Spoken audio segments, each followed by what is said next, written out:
inyo. Pero bago tayo magkwentuhan, meron muna akong isang tanong. Anong gusto niyo maging paglaki? Sige! Wow, magaling! Ano pa? Wow! Ang gaganda naman ang pangarap niyo! Tamang-tama! Dahil ang kwento natin ngayong araw ay tungkol sa prinsesa na pangarap-pangarap. Ang pamagat ng ating kwento ay ang pag-abot kay pangarap.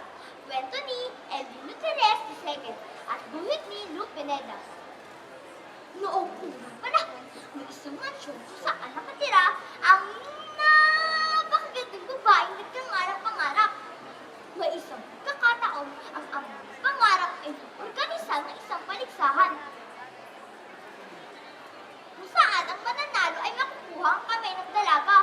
Ngunit, hindi magiging madali ang paligsahang ito dahil may kapangyarihang taglay ang ama ni pangarap.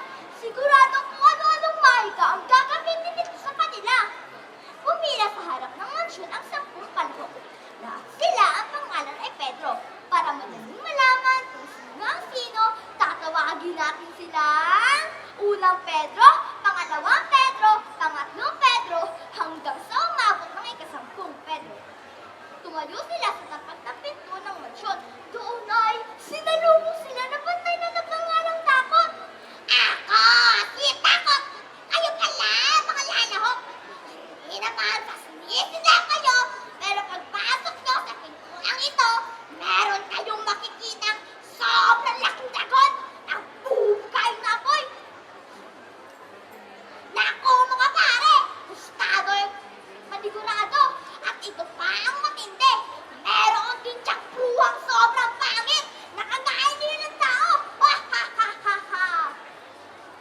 Nung mariliti na ang sinabi ni Takot, umulong na sa paligsahan ang ika-6 hanggang ika-10 Pedro. Pagpasok ng 5 Pedro ay wala naman silang nakitang dragon at bruha! Hindi naman pala totoo mga sinabi ni Takot. Masyado ka lang pala yung pangangabahin sa mga bagay na wala naman. Sa unang palapag ng mansyon ay sinalubong sila ni Oras. Ako, si Oras.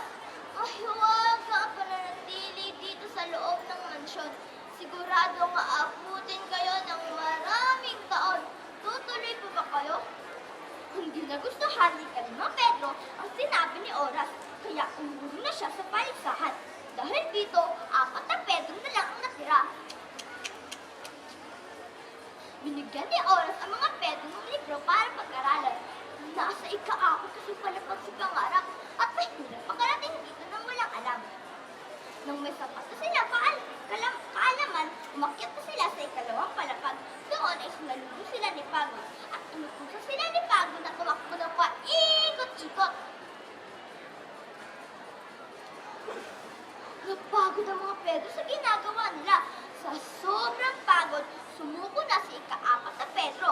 Pagkaraan ng sandali, ay pinakyat na ang 3 Pedro sa ika-3 palapag. Pagdating nila sa ika-3 palapag, ay pinatawag ni Oras ang isa nilang kasamahan, si Sakripisyo. Dumating si Sakripisyo at lumabot sa 3 Pedro. Ako, si Sakripisyo, kukunin ko ang inyong pera at iba pang material na bagay. Kunin ko rin kayo ng dugo, pawis at luha. Ha ha ha ha ha! Hindi ito nagustuhan ni 3 Pedro, kaya natanggal niya siya sa paligsahan. Pinakyat na si ika-1 at ika-2 Pedro sa ika-4 na palapag kung saan naroon si pangarap. Pagkarating pa lang sa ika-4 na palapag ay sinalubong na sila ng maraming tao. Nagsigawan ito ng mga papuri. Ang galing mo talaga, Unang Pedro. Yan yung malulupit. Wala kang katulad ni ika-2 Pedro. Nung nakita nila si pangarap, napakaganda niya. Nung naglakad na sila pagkalapit kay pangarap, lalong lumakas ang sigawan ng mga tao. Masyadong naging kampante si pangalawang Pedro, habang si Unang Pedro ay nanatili ang atensyon kay pangarap. Dahil dito, kay Unang Pedro napunta si pangarap. At diyan katapos ang aking kwento. Tandaan, ang takot, oras, pagod